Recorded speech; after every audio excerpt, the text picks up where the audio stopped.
Are you there? I hope so, because we are back together again. We are here on a very sunny day. It is a beautiful day here in the UK.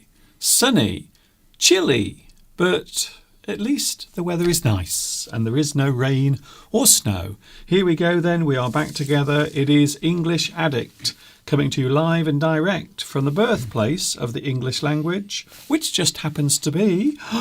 Oh my goodness, it's England.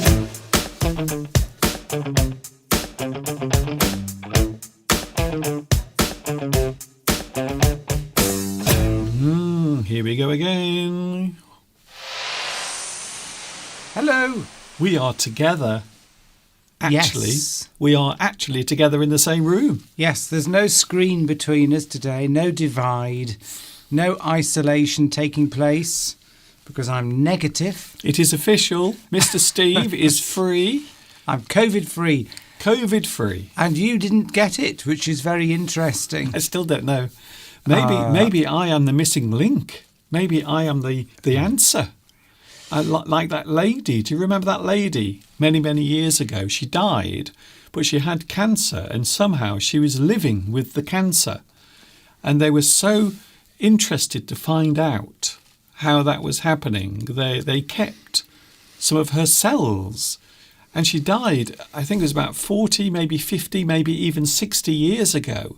I think it was a very long time ago, but they kept her cells, and can you believe it? Her cells are still alive. There is still a part of this lady that are still alive in labs around the world. Yes, they've used her cells, haven't they, for something, some kind of treatment. Research into cancer. And treatment, I think. Yes. So, yes, she's still alive. Her cells are still alive 40 years later. Yes. So she sadly has died a long time ago, but her cells are still alive. They're still living, which I always find quite fascinating when you think about it. So I could be the one. I could be the answer to all of the world's problems with disease. Anyway, I think I was talking to some, because I went back to the choir last night, and the person there that gave it to me 2 weeks ago. Okay. But anyway, apparently people think that I've had, and a lot of people have had this new strain called Kraken. It's called Kraken. Who is coming up with these names? I think the Kraken is some kind of mythological beast, isn't it?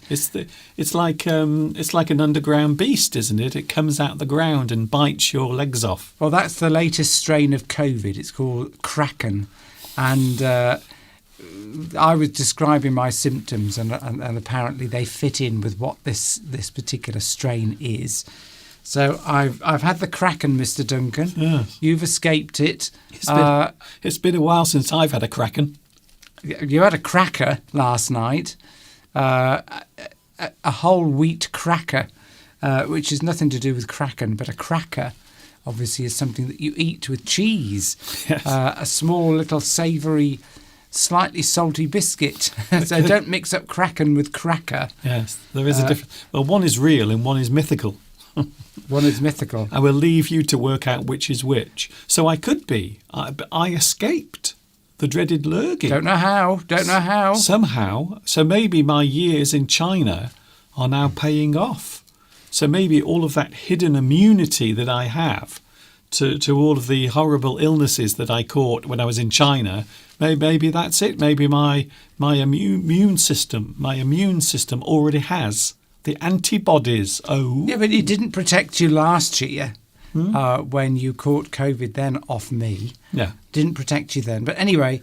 Well, maybe I'm immune to the Kraken. Maybe you're immune to the Kraken, yes. Who comes up with these stupid names? I don't know, but it sounds nasty. It sounds ridiculous. I don't know whether it is, but anyway. I think lurgy is a better word. I've had a nice boost to my immune system, so... without any serious consequences, so hopefully for the next 9 months or so I can just sort of wander anywhere. I can go into any public space. Yeah. I can breathe in anyone's foul sneezes and coughs, kiss anyone I like, Mr. Duncan. Not that anyone wants to kiss you. And thanks. And I shall remain COVID-free because I've had a boost to my immunity without having to have a vaccine. Well, look at you. So how about that? Yes, so I feel quite, I feel strong now, so I can just go anywhere with no fear whatsoever. Okay, good. Go on a train, a bus, go to a concert. I can't imagine. Anywhere. I can't imagine Mr. Steve taking a bus anywhere. I just don't see Mr. Steve sitting on a bus. I don't know why. Well, when I'm 65, I'll get my bus pass. Yes. And of course, that's not very far away. It's not very far away. Every year that passes, Mr. Steve gets a little bit older, and it is your birthday in just a few days from now, on the 16th. The 16th of February. Pardon? 16th. And, of course, 2 days before that, we have another important date. Well, don't we? Valentine's Day. I suppose it depends on what your situation is, whether you actually have someone you are wanting to fall in love with. Still got a bit of a cough. Yes, we've noticed. Yes, Christina, I do take vitamins. I've taken vitamins all my life. I've said this before. It doesn't matter. I've tried everything. When it comes to coughs and colds, as we've said before, I'm very susceptible to these. And I've often thought over many, many decades, what is it? Why do I keep getting colds? Mr. Duncan never seems to get them. I've taken vitamins, exercise, all the herbal remedies, vitamin C, you name it, I've taken them all. Echinacea. Zinc tablets. Okay, don't name everything. Vitamin D. Nothing works in preventing me from getting these colds. Some people, I don't know what it is. Yeah, what it comes down to is what I always say. Some people will get it and some people won't. It's a bit like, I suppose I don't want to talk about this again, but it's a bit like cancer. Some people are more susceptible because of their routines or maybe one thing in their life that is different from somewhere else, from someone else, or even genetic. So it's like spinning the wheel on a roulette table. That's what I always say about health. Sometimes a person can live an unhealthy life completely, smoke and drink, and they can live to a very old age. Yes. And no one knows why. And other people who go running every day and take lots of vitamins and exercise, they drop dead when they're 28, and no one knows why. So there is this strange phenomenon in life where try to look after yourself, but don't make it something that takes over your brain, because then you will just go crazy. And if you do live for a long time, you will just have a very long life where you are constantly worried about everything around you. Like me. Yes, so yes, you can't, you've got to be sensible. I mean, my father, let's take my father as an example. He would pretty much say he pretty much abused his body when he was alive. Yes, and I think he smoked all his life, drank, because he was a sailor. But he still lived to 80, so, that's not bad, is it? What's being a sailor got to do with it? Well, sailors drink. They've got a reputation for alcohol consumption, high alcohol consumption. That is very prejudiced. Well, I think it's true. I think it's actually true. Or, when you're stuck at sea, he was in the merchant navy, so you're at sea for sort of weeks, months on end. It was. He was surrounded by seamen. Yeah, okay. So what are you going to do? You're going to drink, aren't you, to while away the time, and particularly if you're shipping lots of alcohol, which I think they often used to. But I don't know. It's a different time then, back in the sort of 50s, 60s. Is it? So sailors now, what do they do now? They just drink bottled water, like me. Probably, yes. Yeah, exactly. Kishanu has recently recovered from a panic attack. So sorry to hear that. Yes. Well, a lot of people do now suffer from anxiety. I know. Yes. I've been through a period where I used to have terrible anxiety about things, and sometimes for no reason. I never found out why I had it, but it would come and go, and sometimes I would feel dreadful. My heart would pound in my chest, and I would feel as if I was going to die. That's the feeling you have. So I think a lot of people do suffer from this. They do. Especially in their life if they've got problems or maybe something bad is happening, a stressful situation. So I think you can have it. And the lockdowns, for a lot of people, really brought anxiety on and caused a lot of people to feel anxious for a long time. And I think a lot of people haven't fully recovered yet from all those harsh lockdowns that we had. Yes. Mental health has suffered considerably. So, yes, it's very common now. Stress, anxiety,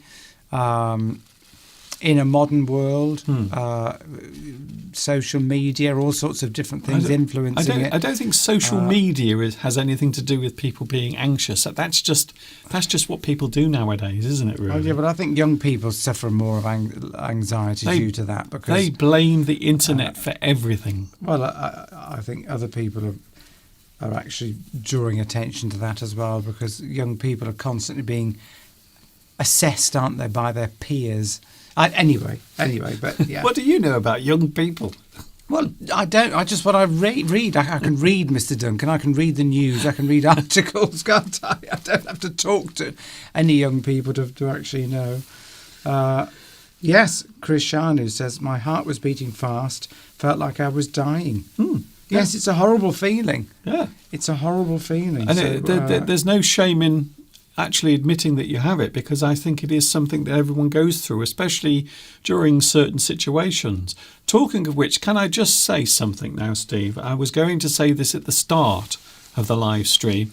Can I just say a big hello to all those watching in Turkey and also in parts of Syria as well? Terrible, absolutely awful scenes coming from both Turkey and also Syria, especially northern Syria, where all of the help and all of the aid that is needed there cannot get through.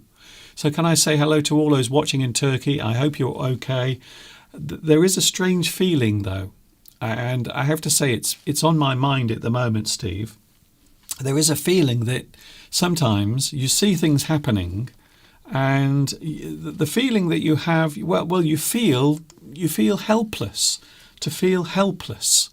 So that's that feeling that you have in life where something is happening in front of you and there is absolutely nothing you can do about it. It's very strange. It's a very strange feeling. And it's very nice, isn't it, when you can sit in your nice, comfortable house in front of your big TV and you're watching the news and all of this stuff is going on in the world, and it's terrible, and people are dying, they're injured, they're suffering. Whole families wiped out. It is an awful, awful situation. And I have to say, sometimes the feeling of helplessness has to be the worst feeling of all. It's you're in a situation where you could say anything, you could even do anything to a degree, and it won't change that situation. I suppose the last time we felt that was with your mother last year, and also with my mother, who's in a situation right now where there is nothing you can do. And I think helplessness has to be one of the worst feelings, where you see something happening and there is absolutely nothing you can do about it, especially when it comes to nature. Yes, you volcanoes, earthquakes, natural disasters, rain, heavy rain, typhoons, tornadoes.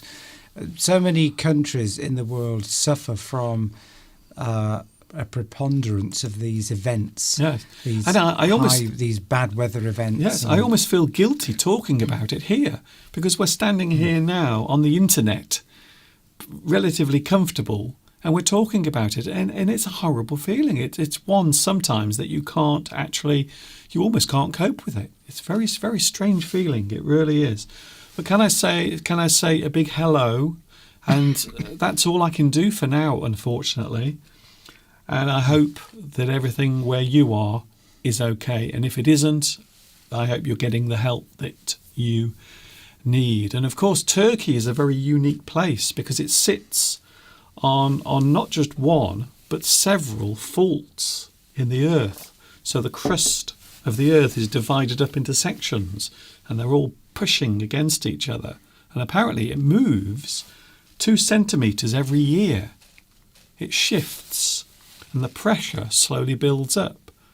And of course, as you know, if you press two things together, sometimes those things will suddenly move or shift. And that is why we have earthquakes. But absolutely awful. Sometimes Mother Nature has the last word.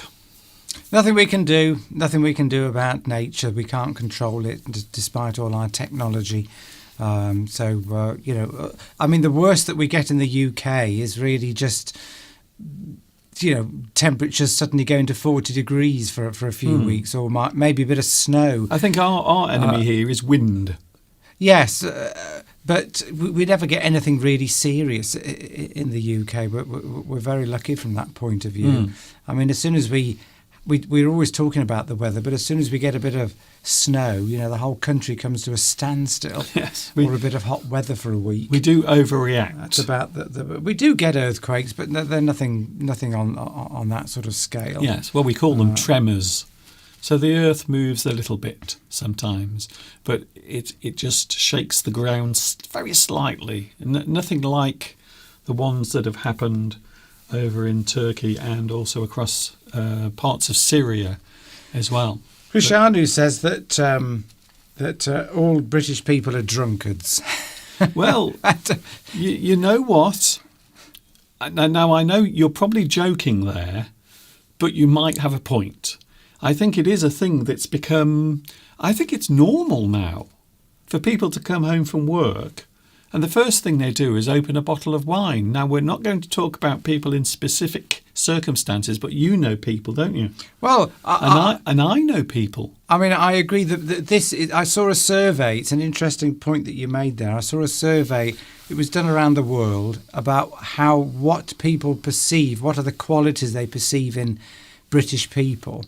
And the number one thing that came out was drink a lot. So it was, being polite and that sort of thing was there. But the number one thing that people associate British people around the world with is getting drunk. And that, of course, a lot of that is to do with the football crowds. But, it's a reputation that British people now have around the world, that they drink excessively. So even in daily life, I think it's almost routine.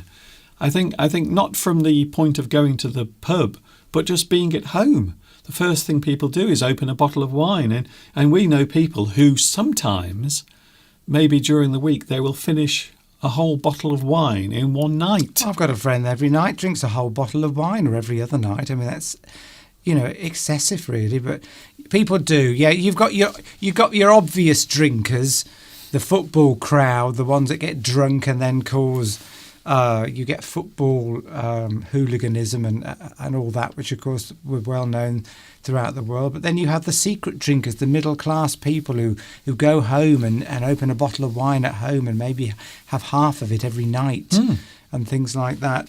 But of course the French drink, but the French are known for being very moderate in their drinking. So they will have one or two glasses and they won't get obviously drunk. Whereas with British people, we tend to go mad and have loads of it and get completely drunk. It's just become a culture. Yes. In the UK, we're not part of that. No. Well. This is what I was going to lead on to. We don't really drink. I've never thought to myself, I must have alcohol. I've never thought it. As a child, of course. Well, when I say a child, it does feel as if it was my childhood. But when I was in my teenage years, 18, 19, and even my early 20s, I would, of course, go for a little beer to the pub because that's normal for teenagers. And then you sort of grow out of it, as I did. So we don't really drink alcohol at all. But the other thing is the culture at work. You see, I always found there's a culture in the UK of, particularly if you go out with friends or even in work, when you go to maybe a work party or I used to go on sales conferences a lot, there is a lot of pressure in British culture to drink excessively. And I mean, I battled with this for years. Every time I went to a sales meeting, probably about 4 times a year, and then there's probably 3 or 4 other smaller regional meetings, the expectation was when we'd done the work, in the evening, you would get drunk. And it wasn't just 1 or 2 glasses. It was managers buying you drinks, trying to get you drunk.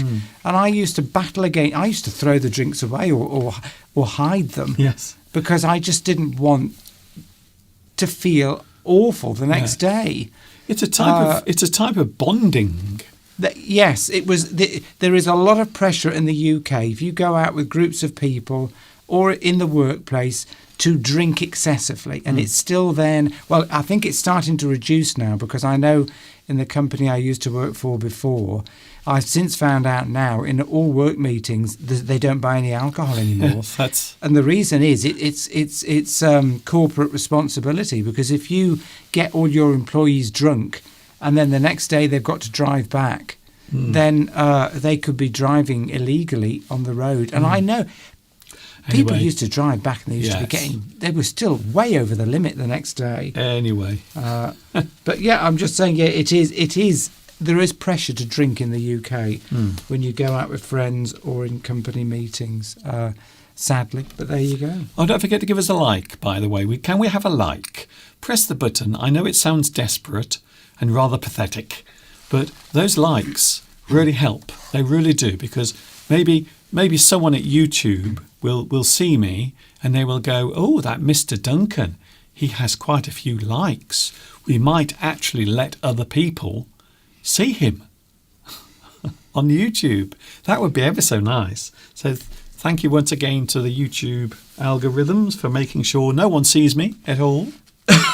Thank you, Steve, also. All right, yeah, got a bit of a cough, yes. Don't worry, you don't have to move away from your computer screens. I haven't seen the news today. Apparently, President Zelensky's in the UK today. He is. He's made a surprise trip. He was giving our Prime Minister, Rishi Sunak, a big, warm hug.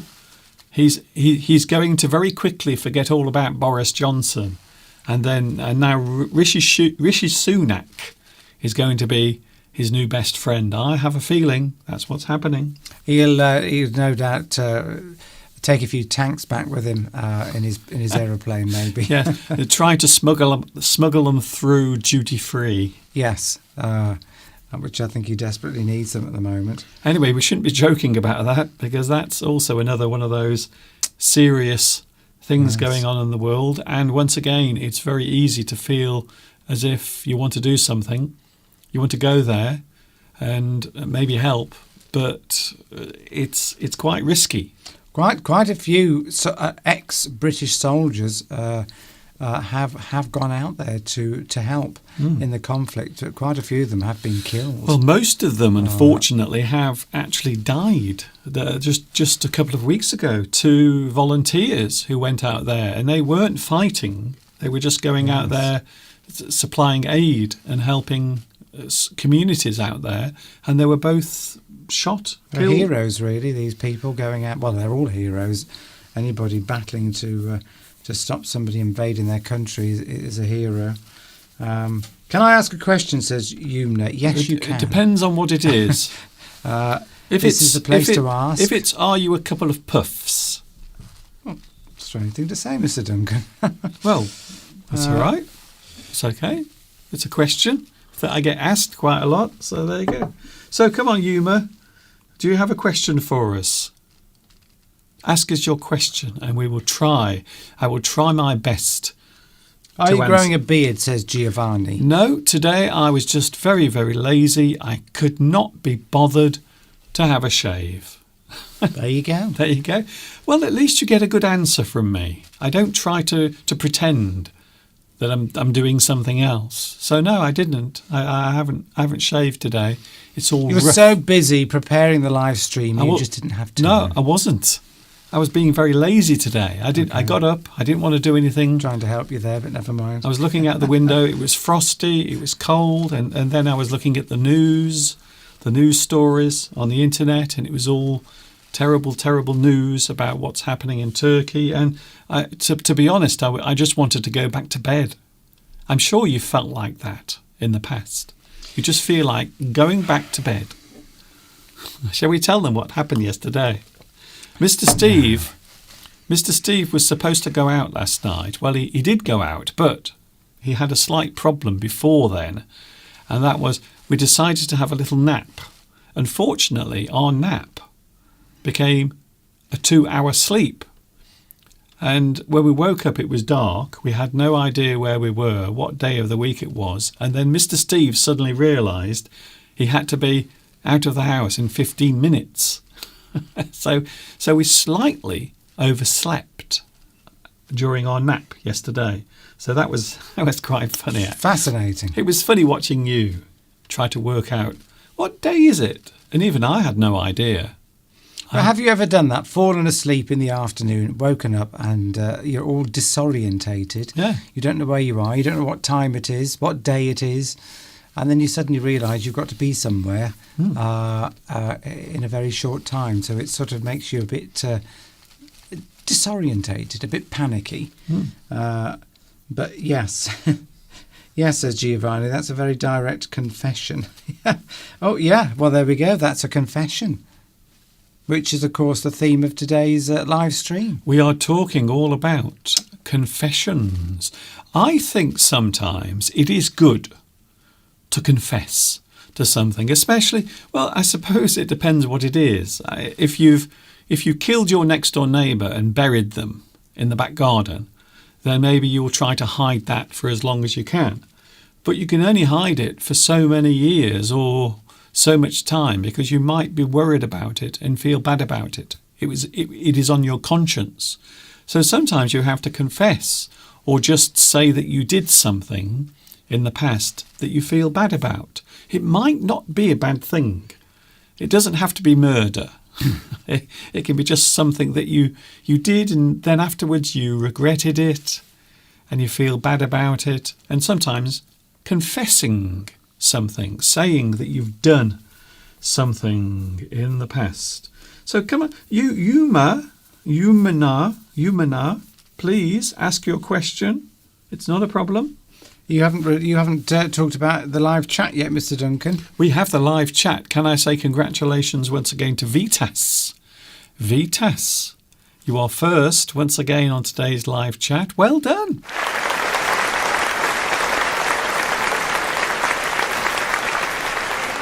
The champion. I haven't seen Lewis today. Is Lewis here? I don't think Lewis is on today, and Claudia is busy with something in her life as well. So I don't think Claudia She has said, actually. is here. She's cooking. I don't think Lewis is here at the moment. I haven't seen Lewis. No, I don't think he's here today. Claudia's cooking meatballs. Oh. I think she said. And her brother's taking care of personal matters for her. So she's at home cooking at the moment. Meatballs. Yes, that's one of your favourites. I do like some meatballs. I'm sure it was meatballs that Claudia said that she was cooking. Especially Italian meatballs with spaghetti and that rich, thick tomato sauce. With potatoes. Oh, my goodness. Baked potatoes with meatballs. God, you're going to make somebody a wonderful wife. Yes. I'm a bit jealous. Oh, apparently Luis Mendez, or should I say Luis Mendez, is travelling to Brittany. And that is where my family originated from. So my family on my father's side originated from Brittany. And there are still people living in that place, in that part of France, who have my name, my actual French name. Well, when we go to Paris, we'll have to go to Brittany on the way and see if we can find any of your long lost relatives, Mr. Duncan. I don't think that's going to happen. Well, just look for people that look like you. There might be lots of very tall, slim people walking around Brittany. Do you know exactly where they come from? Yes, there are people actually on Facebook. Really? Yes, my mother tracked down several people who live in France and parts of Brittany. And yes, they were on her friends list, my mother's friends list. So, yes. Oh yeah, our family. Our family is spread across France on my father's side. But do you know, could you actually pinpoint them now? Yes. Right, okay. They're on my mother's friends lists. Well, why don't we? Why don't we track them down, Mr. Duncan? And do what? Well, we might have free holidays to France in Brittany, you know. They might. But they might not want to know us because they might do. You know, we're British. We are just scum now to the rest of Europe. Yeah, but your family, the bonds Yes. between families are very, very tight, very strong. I have to say. And anyway, you voted to remain, so you can make that very clear to them. Yeah, but how do you prove that? Well, I don't think you have to prove it. Yeah. Anyway, what I was going to say, when we stayed in Paris, everyone at the hotel we were staying at, because it was a special gift for Mr. Steve from his employer, everyone got my real last name right. They all said it correctly. Here in the UK, in England, no one ever says my real name correctly. No one ever does it. Yuma's question is it true that American people don't understand British English? It is a load of rubbish. No, it isn't true. They understand British English. Yes. It's one of these things that over the years has been created as a myth. And the reason why I know that is because I can watch television programs from the United States and I can understand what they're saying. And most of our programs come from the United States. Certainly most of the programs we've watched, most of the comedy. Mr. Duncan looks like he's coming down with COVID. Okay, then. Just draw attention to it. Go on. Mr. Duncan's in a funny mood today. So, yeah, British people can understand American and American can understand British people. There might be I don't think there's no problem whatsoever. No, there isn't. It's one of these silly things. It's the same language. Yes. The accent's different. Yes. And some of the odd words like hood on a car instead of bonnet. Yes, but that's just different words. I know, that's what I'm saying. There's the odd different word, but generally you can understand everything. That's it. Any American is saying. It's just a question of the accent. It's just like in the UK, Scottish people speak English, but the accent is difficult to understand sometimes. So it's all a question of accents. Yes. So British English, American English is English. There is only one, and I know I say this a lot of times, and people still don't listen to me. One. There is only one English language. I have to say it again and again. There is only one English language. Yes. But there are many variations with small differences like spelling, and sometimes words mean different things. But no, it's not true. It's just a question of an accent, isn't it? That's all it is. Yes. It's English with an American accent. The sentences, everything's exactly the same. But you're asking if it's British that people can't understand in America. So no, it's not true. It's not true. They love the British accent in America. They find it very sexy. They absolutely love it. If you go to, they love to listen to the British accent, whereas British people generally aren't keen on an American accent. But that's why we get a lot of tourism from America. They love to listen to the British accent. But yeah, they can understand it perfectly well because it's all the same words, just a different accent, that's all. Giovanni remembers when we did the live stream next to the Eiffel Tower. Yes. We did. That was a very strange moment because I wasn't sure if it was going to work. And then it did work. And we had a little bit of success with that. So that was, yes, well remembered. Well remembered. Oh, we have Bella here. Hello, Bella. It's nice to see you. Wow. Hello. I can't remember the last time I saw you here, Bella. Bella used to be one of our very regular live stream devotees when we first started doing live streams. Oh, well, lovely to have you back. Juan asks, "Are you sick?" No, just a bit of a cough. Yes, it's dry in here. Dry air. The problem, you have to remember that the environment in the studio is incredibly dry, and it does dry my throat because I've been here all morning trying to sort all of this out. I think I pronounced your name correctly. Juan. Is that correct? I Juan. think I've done that. Whereabouts are you from? South America, Mexico, somewhere like that? Please tell us. We'd like to know. We always like to know where all the people are that watch us. I am a bit grumpy today. You are. Mr. Duncan's grumpy today. Oh, by the way, there is a new English lesson on my YouTube channel. I posted it at the start of the week, and very few people have watched it. But I'd just like to say now, there is a new English lesson. I know YouTube has now decided that I am just trash, but it's there. And the link is also below this video. So I have made a new English lesson. Yeah, but most people haven't actually found it because it's not fair. New English lesson. Please watch Mr. Duncan's new lesson. Yes. Palmyra says that the Scots, the Welsh, don't like to call themselves English people. No, that's true. Well, they're not English. I know. Well, I was just about to explain that, Mr. Duncan. No, Welsh people are Welsh. Scottish people are Scottish. And that's how they like to identify. English people are just from England, Yes. which doesn't include Scotland and Wales. But I think which are what separate. maybe the thing they don't want to admit to is being British, Yes, because they would be British.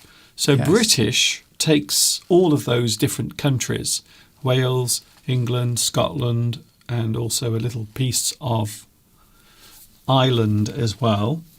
And I think that's the one a lot of people don't want to be associated with. So English people are English, Welsh people are Welsh, they live in Wales, and Scottish people or Scots live in Scotland. So yes, and even Cornish people, as Palmyra says, yes, that people from the south, Cornish people tend to think that they're almost not part of the UK as well, or they like to think of themselves as Cornish people. Yeah, I think you are right there. They don't like to call themselves English. They probably like to call themselves Cornish, even though they are in England. It's just sort of little tribes that go back thousands of years. But yeah, certainly there is that distinction between an English person and a British person. from our point of view, it doesn't bother me, to be honest. I never think I'm British. I never think I'm English. I never think to myself, as I go to sleep at night, oh, I'm British. I'm going to have British dreams.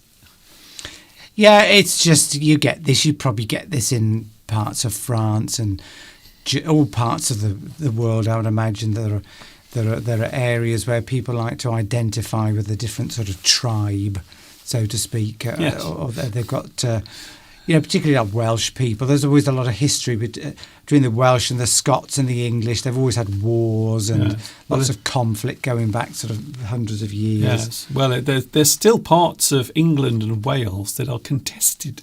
Did you know that? There's still a part of England and Wales that is kind of almost in no man's land, and we call them the Marches, the Welsh Marches, and that is the land that was heavily disputed, and it still exists now. They still call it the Welsh Marches. Yes, because basically, you see, the problem with Wales and Scotland is that England effectively beat them. But when we were all warring hundreds of years ago, I don't even know when it was now. Hundreds of years ago, the wars between the Scots and the English and the Welsh and the English, and there's a lot of history there and a lot of resentment going back hundreds of years. People are still hate the English because of what they did to Scottish people and Welsh people. I suppose it's a bit like the strange relationship between the UK or England and France as well. So that's always something that is brought up now and again. Anyway, enough of that. We've talked about a lot of gloom and doom Lewis today. Lewis is here. Okay, Steve, can I just get to the end of that sentence I was saying there? Okay. A lot of doom and gloom, but we will try to cheer you up. Yes. So if you're having anxiety attacks, we hope you don't get them on this channel. I'm having one today. now. I'm having one now. So can we say hello to Luis Mendez? Hello, Luis. How is Brittany? Are you now in Brittany? Are you there? Or are you still on your way? And have you come across any of Mr. Duncan's long distant relatives? Yeah, I've got lots of relatives living there. Have a look around in the street, in the bars, in the restaurants. Is there anybody looking a bit like Mr. Duncan? And in which case you can identify his family. There might be a lot of inbreeding going on there, so they probably will look like this. Yes, Bella says, what do we know about Ireland? Well, a lot of people don't realise Ireland is split into two separate parts.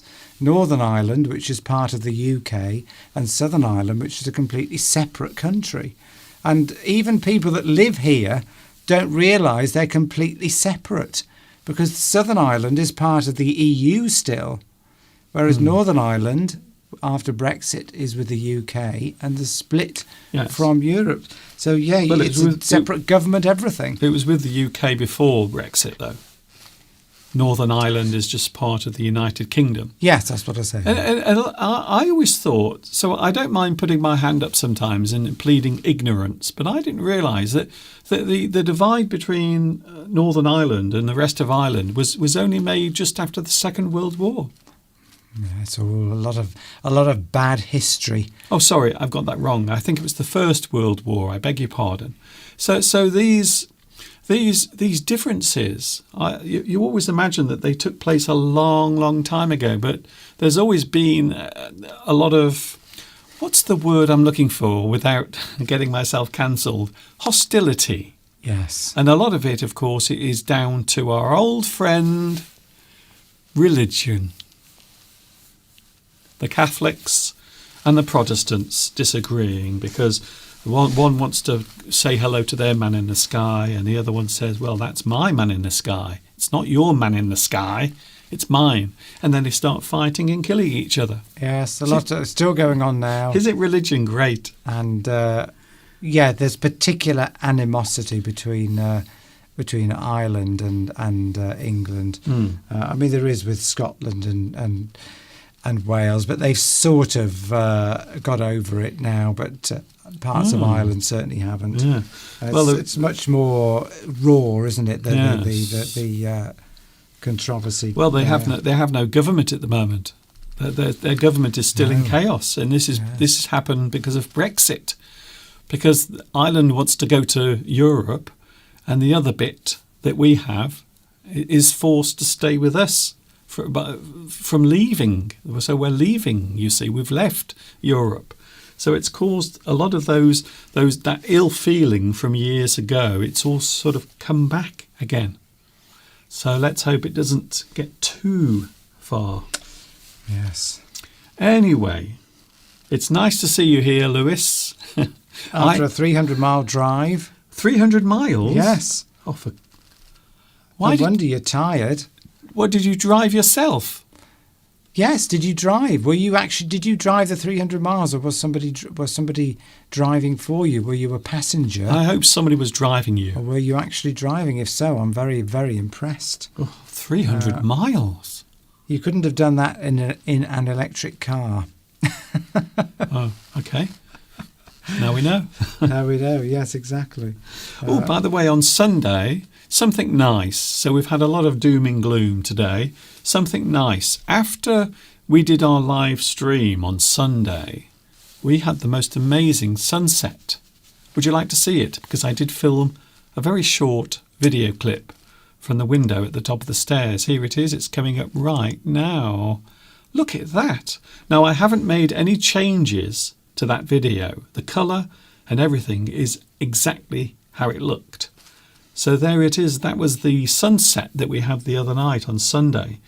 And the sunset was so amazing, it was even trending on Twitter. Everyone was posting their pictures of Sunday nights or Sunday evenings sunset. And that is my effort from the top of the stairs in the house. It's amazing. Looking over towards Wales, interestingly enough. And as we say in the UK, there's a saying, red sky at night, shepherd's delight. and that's referring to the fact that I don't know if there's any actual validity to this, but if the sky is red at night, it's generally assumed that the weather will be good the next day. It seems to be a sort of historical sort of sign that the weather is good. Red sky at night, shepherd's delight. So it must go back a long way when shepherds will be pleased. It'll be nice weather. And they're not going to be standing there in the pouring rain. The sheep will have big smiles on their faces. And of course, the other one is red sky in the morning, shepherd's warning. Yes. So it means that maybe there is bad weather coming, or maybe the temperature is going to change. Anyway, I hope you enjoyed that. Quick question, Mr. Duncan. Yes. Yumna asks if you've ever been to an Arabian country. An Arabian country? No. Yes. No, I've never have. As such, the nearest I've ever been, now I know what you're going to say, by the way, it isn't in Arabia, but I suppose with the cultural feel is, of course, the country we were talking about earlier, Turkey. So we have been to Turkey, and yes, I know it isn't in the Middle East, before anyone else says. It's on the way there for us. Yes, it's in a very... I always think Turkey is in a very interesting place because it's neither Middle East, and it's neither Asia, and it's neither Europe. It's kind of one of those interesting parts of the world that seems to be in lots of different places at the same time. So we were close to Syria then, really, weren't we? We were closer to Syria Yes. than anywhere else. But yes, definitely. So we haven't, but, who knows? If we get invited, we might go. And of course, these days, people are pronouncing the name of Turkey differently. Did you know that? Because of the changes that were made to Kiev. So we used to say Kiev, but now, of course, they say Kyiv. Well, Turkey has decided that people from now on should not say Turkey. It should be Turkia. So Turkia is how most news presenters will pronounce the name of that country. So instead of saying Turkey, they say Turkia. Did you know that? I didn't. But we've discovered lots of things, like we always used to call the capital of Ukraine, of course, is Kyiv. But for all my life, we always called it Kiev. But we now know that it's actually pronounced Kyiv since the war. But we always used to call it Kiev. And in fact, there was a popular dish that British people like to eat called chicken Kiev, which we'll now have to call chicken Kyiv, which is chicken breast stuffed with garlic. So that's quite a popular dish in the UK. Well, at least it used to be. It's gorgeous. Yes, it's chicken infused with garlic butter. And you cook it in the oven and have it with vegetables. We used to have it a lot, didn't we? We always used to buy it. I would love to eat it, but the problem is now it would be off my list of food that I can't eat anymore because of my health, you see. So I can't eat that. I can't eat chicken Kiev with all of that butter because I can't. Yeah, so unfortunately. Giovanni says, in Italy, they say red sky in the evening, good weather is hoped. Oh. So it's a similar thing, isn't it? A similar, obviously, red sky in the evening is, at least here and in Italy, is seen as a sign of good weather the next day. So red sky at night, shepherd's delight. See, it rhymes. Red sky in the morning, shepherd's warning. Yeah, that's it's good to have those little rhymes to help you remember. A stitch in time saves 9. Many a mickle makes a muckle. I still don't know what that means, by the way. Many a mickle makes a muckle. No idea what that means. It's a real phrase, but I have no idea what it means. It's very strange, isn't it? Yes, says Palmyra. It's not easy to suddenly accept new pronunciations for names of places and countries that you've grown up with and known for decades. So I don't know. Somebody says that, Francesca says that Kiev or Kyiv, one is a Russian pronunciation. So maybe in different, because different areas maybe it's pronounced slightly differently. Because Yes. we first heard President, who's the American president? Can't remember his name. Biden. Biden, that's it. He was doing an announcement and called it Kyiv, and we laughed because we thought he got it wrong, but obviously he had got it right. Well, from at least one That was perspective. one of the few moments where actually President Biden actually got something right. Did you see his State of the Union address last night? I have to say he didn't make many mistakes. So normally, quite often, he will either misread the auto cue, or he will just make something up. It will just come out of his brain, and normally it just makes no sense whatsoever. But he didn't make. I think he only made maybe one or two mistakes last night. Lewis did drive all the way. How did you drive for 300 miles? Well, of course, we know from Lewis's profession for many years with taxis. Obviously, Lewis is a very experienced driver, and probably would often undertake long journeys like that. How could you do that? Stopped at Reen's Oh, yes. for lunch. I'm so glad you had a break. So 2 lots of 150. Is that miles or kilometres? You have, I think you said miles, but yeah, nevertheless, it's still a long way. I think they use kilometres, don't they? I think in France. But I think Lewis converted it to miles from our point of view. Okay. Maybe. Lewis did say 300 miles, Oh. which is probably about 500 kilometres. 300 miles is a very long time. I still remember that time when the guy that owned the school that I worked for in China asked me if I wanted to come with him and his family to his other house because he was rich, you see. What I didn't realise was the journey was by car and the place was almost 1,000 miles away by car. You don't drive 1,000 miles by car. And so we drove from the place where I was working to Beijing, and that took 14 hours in a car. And I was in the back seat with 2 other people and a crazy dog. And I couldn't move. I was squashed right up against the door. And it has to be one of the most horrific experiences I've ever had with travelling.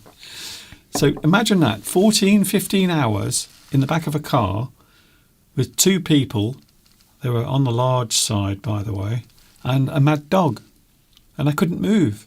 I still can't believe that my legs did not seize up. I didn't get deep vein thrombosis. Anyway, when we got to Beijing, I ditched them. I said, look, don't take this the wrong way. I can't do this journey. I can't. It was another 14 or 15 hours. Oh, horrendous. So they were stopping in Beijing overnight. And I said, look, this can't happen. I'm not going any How long further. did it take to get to Beijing? Yes, 15 hours. And then there was another 14 hours on top of that. Yes. I'm not surprised. It was 1,000 miles. Horrendous. And the roads in China are not straight roads. So it's not like here where you can just get on a motorway or a freeway and just drive. You have to go all around and up and down and through mountains and all over the place. Dangerous. Sergi has explained to us about the different pronunciations of Kiev. So Kiev is how the Ukrainian people pronounce it, and Kiev is from the Russian pronunciation of the capital. So hence we're not calling it Kiev anymore, we're calling it Kyiv. It's also the reason why we don't say the Ukraine, because the Ukraine is how it's described by Russians, whereas we now just say Ukraine. So that's the reason why as well. So if you ever say the Ukraine, you might have someone say, no, you're wrong. It's Ukraine, not the Ukraine. It's interesting, isn't it? So you start talking about these subjects, and you can talk about them for a very long time. I think so. So I wonder if a chicken Kiev might still be a meal that we can eat, because maybe it's a Russian influence. Well, it hasn't been banned, but they now spell it differently. If you go to the supermarket, I think you're going tonight, have a look at the chicken Kiev. It's now chicken Kiev. They've changed the spelling. Well, I hope they're correct, because what we want to know is that particular dish, sort of buttery, garlicky chicken, is that actually something that was produced in Ukraine, or is it a Russian-influenced dish? In which case, we can use the original pronunciation. But anyway, we're getting into technicalities here. I'm just thinking of buttery chicken with garlic. Oh, Steve, don't do that. You know what? I could eat right now? I could eat butter chicken curry. Ooh. They take the chicken and they marinate it, and then they cook it in butter, pure butter, and then it's served with a spicy sauce. Christina talks about a 26-hour bus trip from Buenos Aires to Patagonia. Oh, no. It was a horrendous experience. I can imagine. No. I mean, even we used to fly to Malaysia. We had friends in Malaysia, and that was a 13-hour flight. That was horrendous. We haven't been since. There's nothing worse than public transport, is there really, for long periods of time, or just transport for long periods of time. Yes. Anyway, which luckily France isn't too far away. It's only an hour away, isn't it, by plane? It's not even that. I don't like travelling by plane anyway, because when I come back here, I always get stopped by customs. They always stop me. You always look suspicious. I don't know why. It's the cap. Look at me. How could you even suspect me? Because when you travel, Mr. Duncan, you travel. Let's just say you don't travel. You don't look smart when you travel. Who does? No one gets on a plane looking smart. I know, but unless they're crazy. If you look scruffy and you wear a baseball cap, you're immediately going to get suspicions from customs officials. I think it's capist. And if you're on your own, they're judging people by their headwear. I think it's very, very... A lone man that hasn't shaved, wearing scruffy clothes and a baseball cap, travelling on his own, is going to be suspicious to a customs official. See, I think that's crazy, because I would have thought if you wanted to smuggle something, go with a family. Take your family and just put all the drugs inside their cases. And if you get stopped, you can just say, no, it wasn't me, it was the kids. The kids, the kids these days, they're into everything, including smuggling narcotics. But you're hiding it under your hat, says Francesca. Oh, don't forget, Hat Lives Matter, as Mr. Steve coughs all over my joke. Hat Lives Matter. That's what I say. Right, Mr. Duncan, I'm getting hungry, so we better dive into this subject of confessions. Yes, we can always go if you want. That's true. Yeah. Do you want to go? No, I'll stay for a bit longer. Do you want to go? You can if you want. Now's your chance. If you want to push the eject button. Well, you said we weren't going to be on for long. No, well, we're not on for long. It's only an hour so far. I mean, it might be 2 hours, but it's only, not that I want to go. Hey, Steve, do you like dogs? I like dogs, but I don't want to own a dog. No. So there's a big difference. If I owned a dog, I would own one of these. Look at this, Steve. Look, isn't that amazing? That looks like a very high-maintenance dog. It is. It's called a Borzio, and as its name suggests, it sounds a little Russian, doesn't it? Well, that's because it is. It's a Russian dog. Right. But this particular dog is now one of the most popular dogs, especially on the internet. So this particular dog, one particular dog that is of this breed has become a big internet sensation by having the world's longest snout. And there it is. That's the actual dog. Its snout is very, very long because of the way it's been bred. and that is now an internet celebrity. Well. So that poor dog is probably suffering because it's been bred in a particular way that wouldn't have happened naturally in the wild. That's true. So I would imagine that dog would find it very difficult to survive in the wild. But of course, it's been specifically bred to have a long snout. Yes, it's actually a hunting dog. So they use it for hunting, Right. and it was bred in Russia, literally for that task. But now, of course, it's become one of those trendy dogs that people want to own.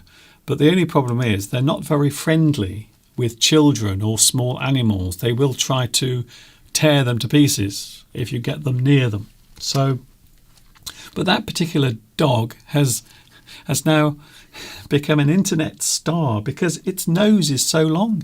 It isn't fake, it's real.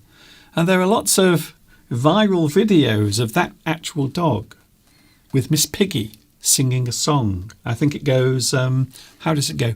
I will do it for you. I will do it for you. I will do it for you.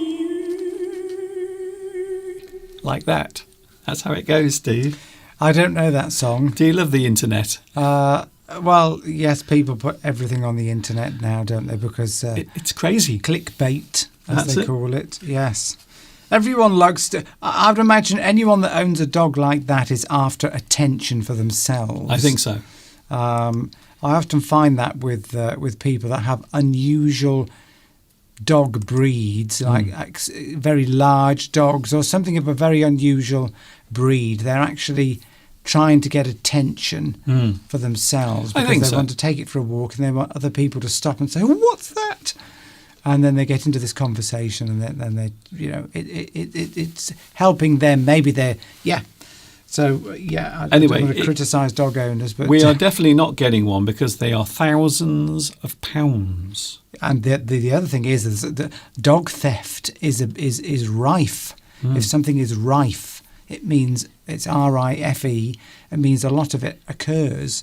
So dog theft in the UK is popular isn't the right word, but it's rife because there are lots of these breeds of dogs, pedigree breeds of dogs like this one here, that cost a lot of money. I think the average pedigree dog now is something like £1,000. So if you can steal somebody's dog, you can sell it and make money. Yes. And it's quite a... So that particular dog is actually thousands of pounds because they're they're rare, and also they take a lot of looking after. As you can probably imagine, they're huge, by the way.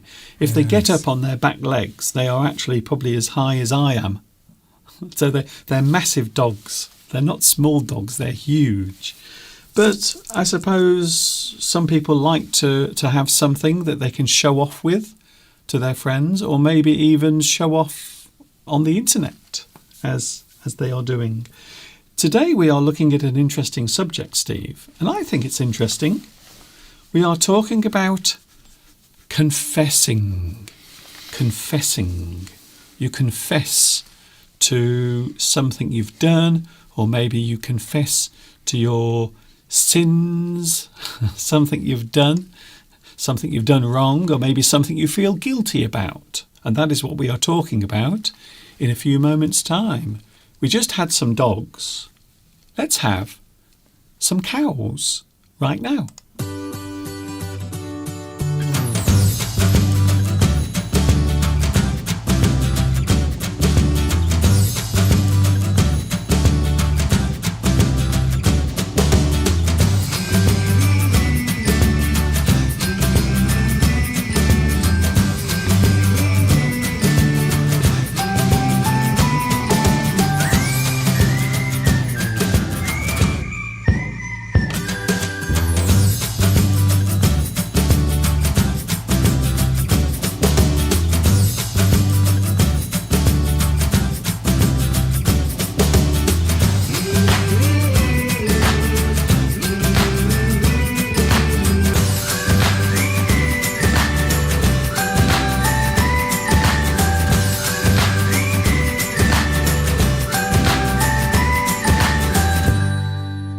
must always be careful with cows. There was an inquest into the death of a woman who was trampled to death by cows.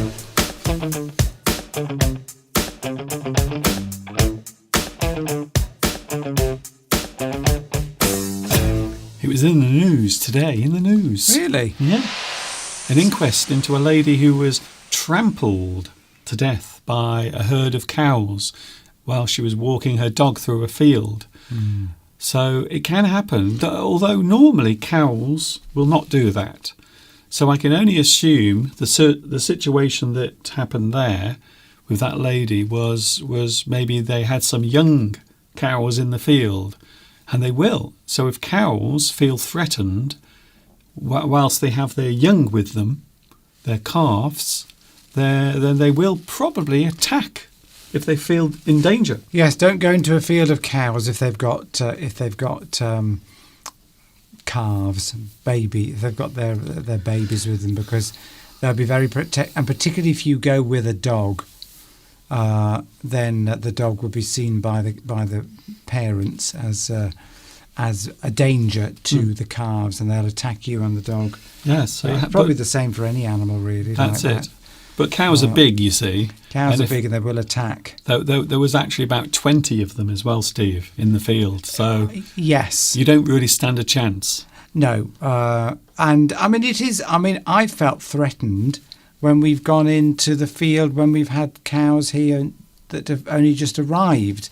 There might only be sort of 5 or 8 of them, but they haven't got calves.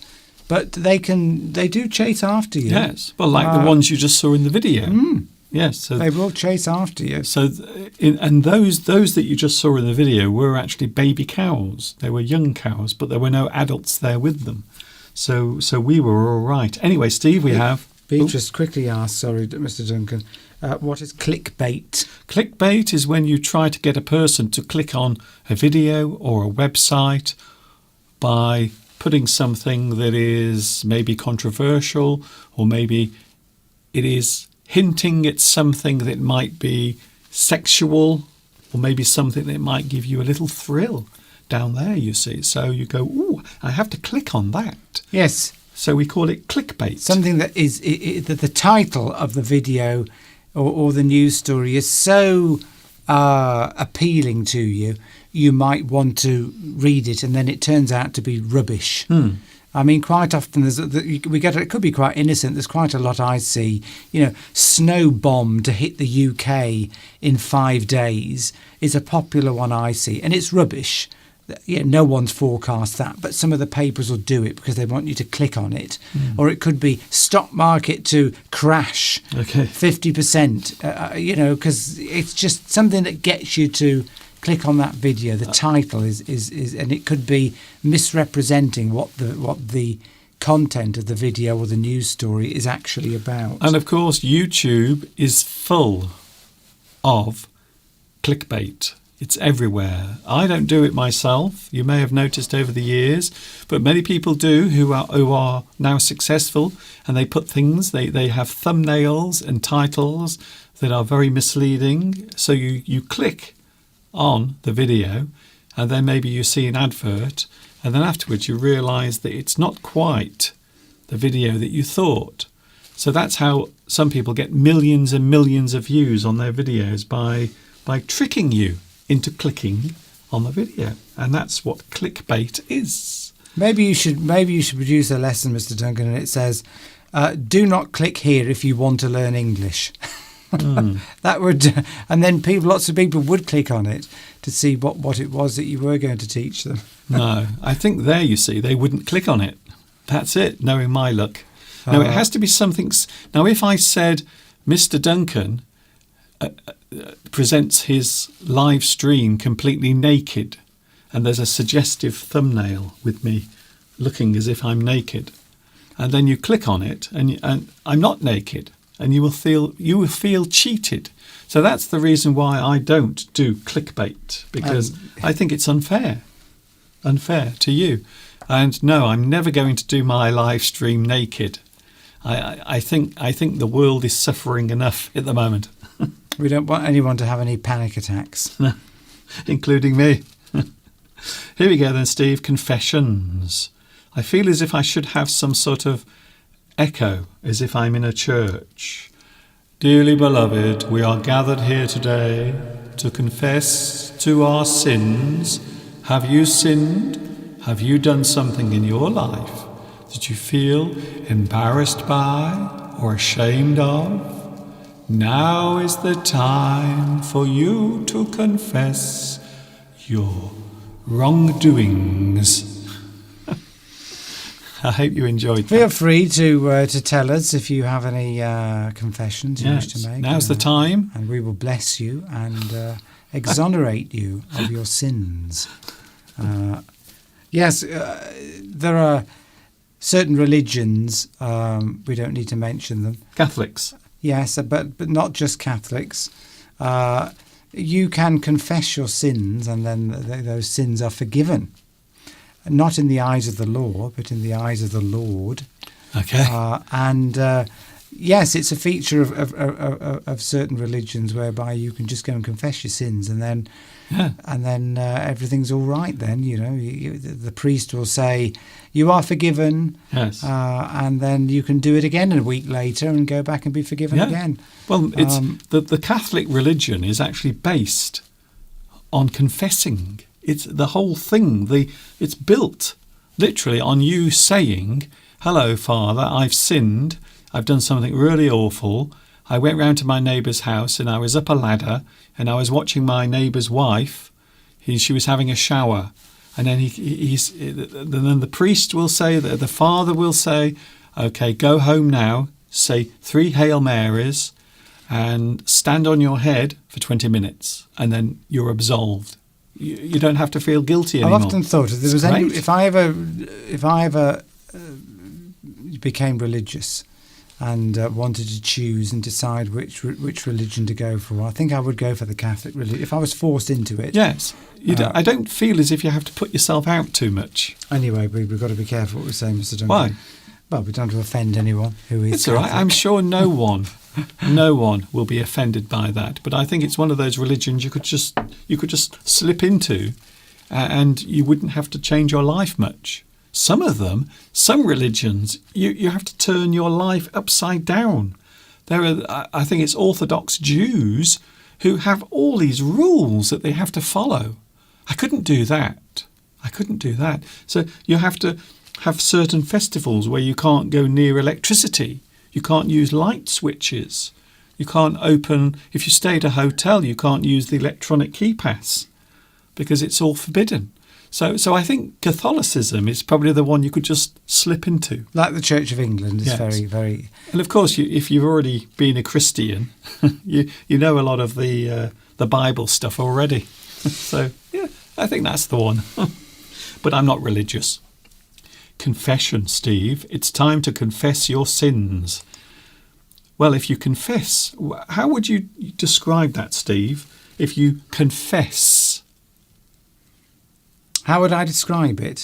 Yes, you're describing an event that maybe from a long time ago that you've kept secret within yourself, you feel guilty about it, and then you tell somebody about that event. It's maybe an event that people would regard as bad or maybe even criminal. But it could be very simple. It could be something like you just stole somebody's sweets. Who does that? But you could have murdered somebody. That's a big sin, obviously, that carries all sorts of implications with the law. But it might be simple things like you didn't make somebody a cup of tea, or you did something at work. You forgot to do something at work, or maybe you were going to do a presentation and you didn't really prepare, so you confess that you didn't really put much research into what you did. It could be something quite simple. Quite often lies. Lies, yes, or you something. Lie. Yes. You lie about something. So maybe you arrive late to work and you say to your boss, "Oh, sorry, the train broke down," but really you were cuddling up with your wife in bed and you didn't want to leave her. So you missed the first train, and then the second one, you caught that one. But because of that, you were late for work, and then you lie about it. But later in the day, you feel a bit guilty because you might get found out. Someone might discover what you've done.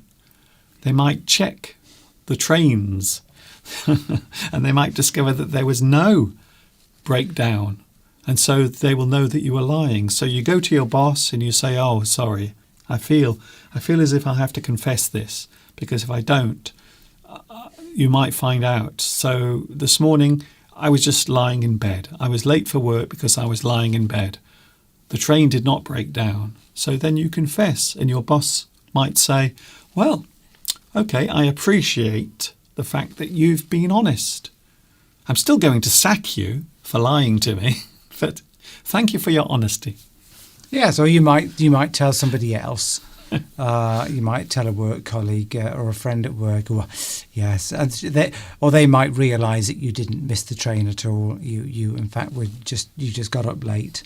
But yes, confessions can be.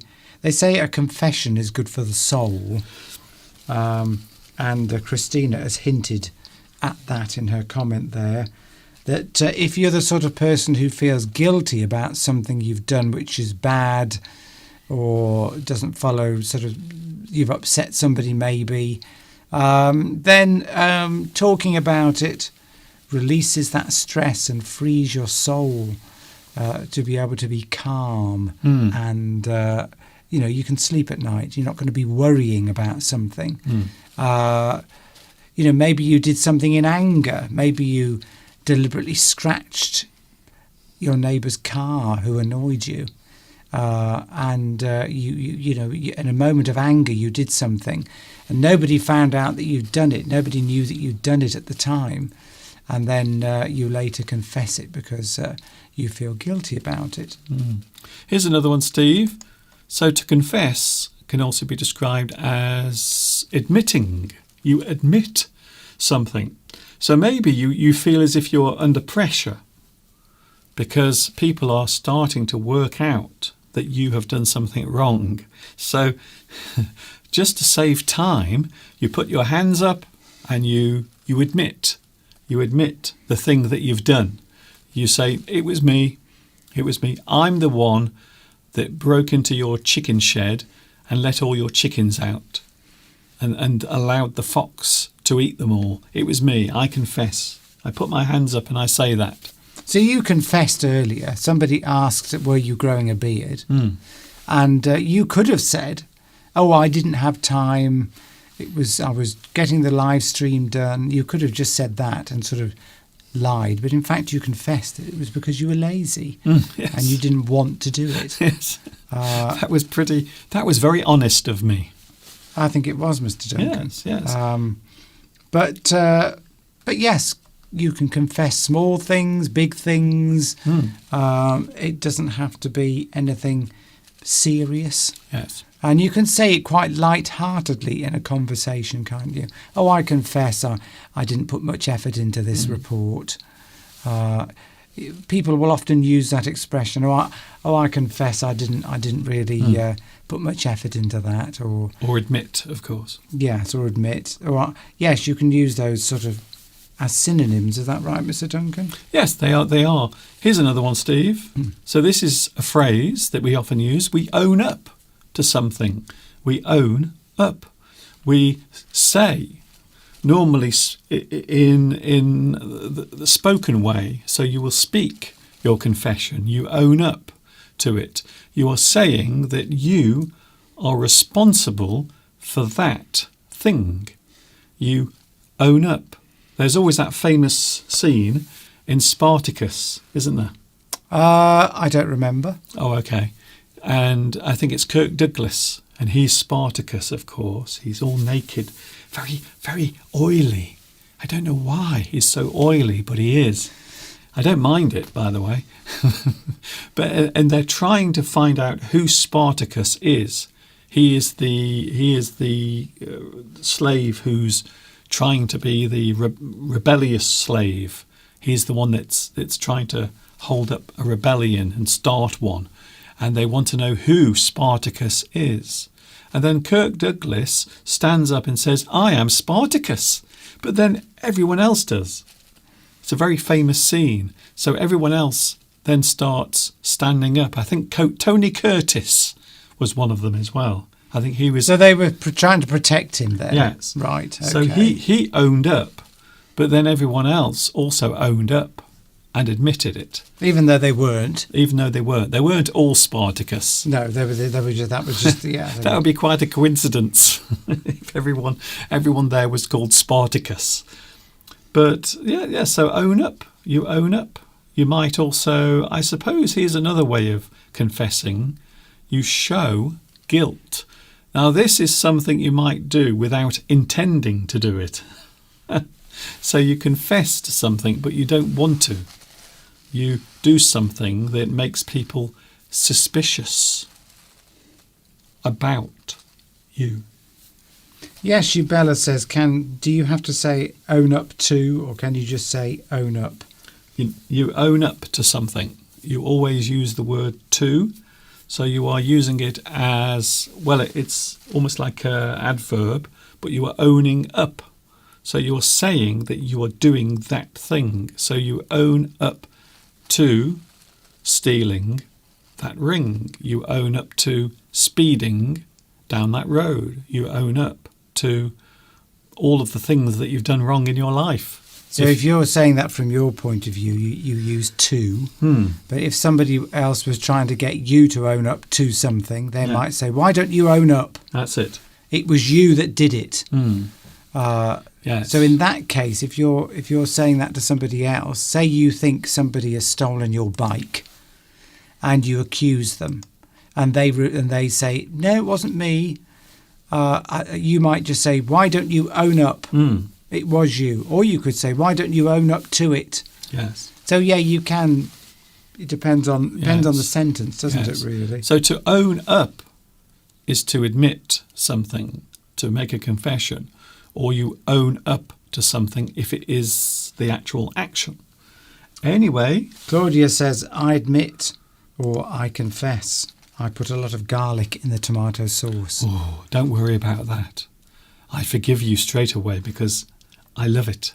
Here's another one. You come clean. You come clean. You say, I did it. I did it. I confess I did that thing. You come clean. Maybe people already suspect that you've done something wrong. So you have to admit it. You have to confess. You come clean. You decide to ease your burden, as you said earlier. Yes. Come clean about something means to confess. It means you talk about it, and it's often a sense of relief that you feel after you've done it. People usually confess because they feel guilty, and they want to get rid of that guilt, and maybe for religious reasons as well. Yes, or maybe just to heal wounds in relationships. They'll confess to something, maybe. I think also confessing is risky as well, because you don't know how the other person is going to react to the confession. So I think, depending on what it is you are confessing to, if it's a very serious thing, but if it's something that you're not sure how the other person will react, so it can be seen as a risky thing to do, to confess to something, or, of course, maybe something that is dangerous for the person who is confessing the thing they've done wrong. They might get into very serious trouble or lose their partner if they admit to having an affair with someone else. Yes, you might want to confess that. Your partner might be suspicious because your behaviour has changed, and they might confront you with it, and then you confess. Because sometimes the evidence against you might be too strong to deny it. Yes, that is it. That is it. The case against you is solid. You cannot get out of it. Oh, Beatrice has to go because a great storm is coming. I have to cut off the Wi-Fi. I'm sorry. See you on Sunday. Well, we are about to go as well. We will be back on Sunday. Mr. Steve is having a well-deserved rest in a moment because he's still a little weak, aren't you? You're slightly I weak. must confess, I haven't completely got over this COVID yet. Yes. So that's a way you can use that expression. Yes. I must confess, I do still feel a bit ill from the infection. He's weak. Not really. A little weak. But that's another example of how you're not really confessing. Sometimes you can use that expression. It doesn't mean you're just revealing some more information. It doesn't necessarily mean it doesn't have to be some serious confession.